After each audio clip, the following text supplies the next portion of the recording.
In this video, I want to chat with you about supported lunges and high kneeling. Let's jump into supported lunges first. So learning how to perform a backwards lunge is a great way to strengthen your leg and hip muscles, challenge your balance a bit, and it really is the first step in preparation for getting down onto the floor. Now, using some support like a pole, like I have, or the countertop, or a wall can really help provide that extra support you may need while learning how to lunge safely. Okay, here's the how-to. Now, I want you to stand tall with your tummy tight and your back nice and straight, chest is lifted.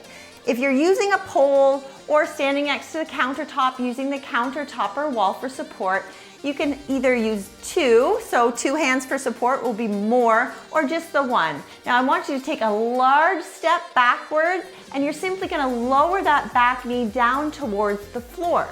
It should stay underneath the hip.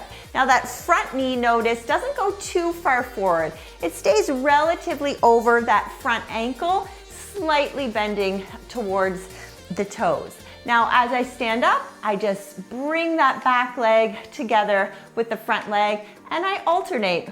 I want you to step backwards with the other leg and try that, lowering that back knee down toward the floor. Everything stays nice and tall and lifted, even as we're lowering down our body and the knee down towards the floor.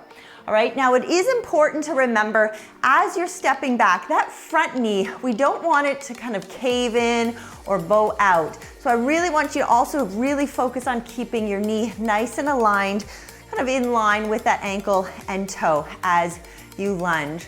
Now, it might be helpful to have a mirror to give you a little bit of that feedback to make sure you are performing this correctly.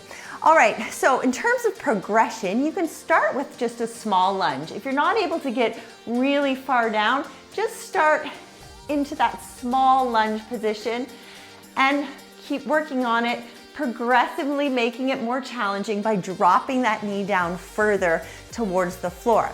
You can also try to decrease the amount of support. So if you start it with two hand support or with a countertop, and you can move to something a little less stable like the pole, and eventually perhaps try no support at all.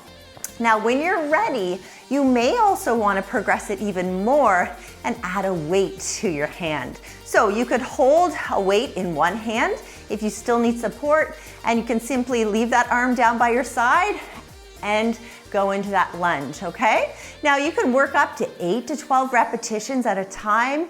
Try about 2 to 3 sets and do that a few times per week. Okay, let's move on to our high kneeling. So, practicing high kneeling is so important as it really will help you maintain your ability to get onto the floor, which is an essential skill that is often ignored. But it's never too late.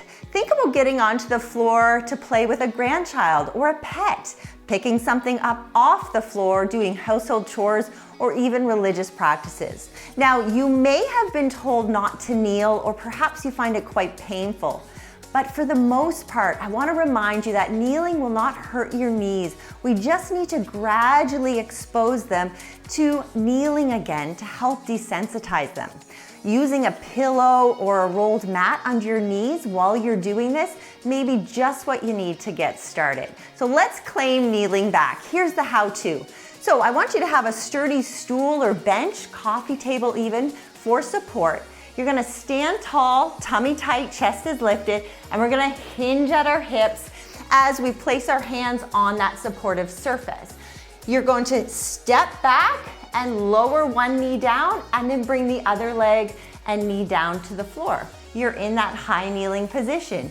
You can stay there for a moment, and then you're gonna press your weight through that supported surface and press. Bring one foot forward, pressing your weight through there, standing up tall again. Now, as you do this, I want you to be mindful, again, that you're keeping your back nice and straight and strong, hinging at the hip as you lower yourself down, bringing that one knee back and then the other one down. And then you can try alternating which foot you lead with to step up into standing and then to descend back down into the high kneeling position. I also want you to think about progression. So you could start with a lot of arm support, like I have here, two hands really pressing down as you're standing up, and as you're lowering yourself down, you're using a lot of arm support.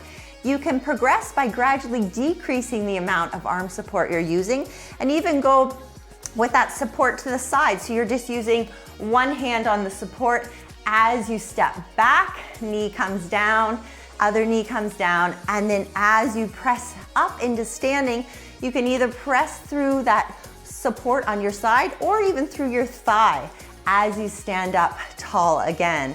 And eventually, perhaps you'll be able to do it without any support.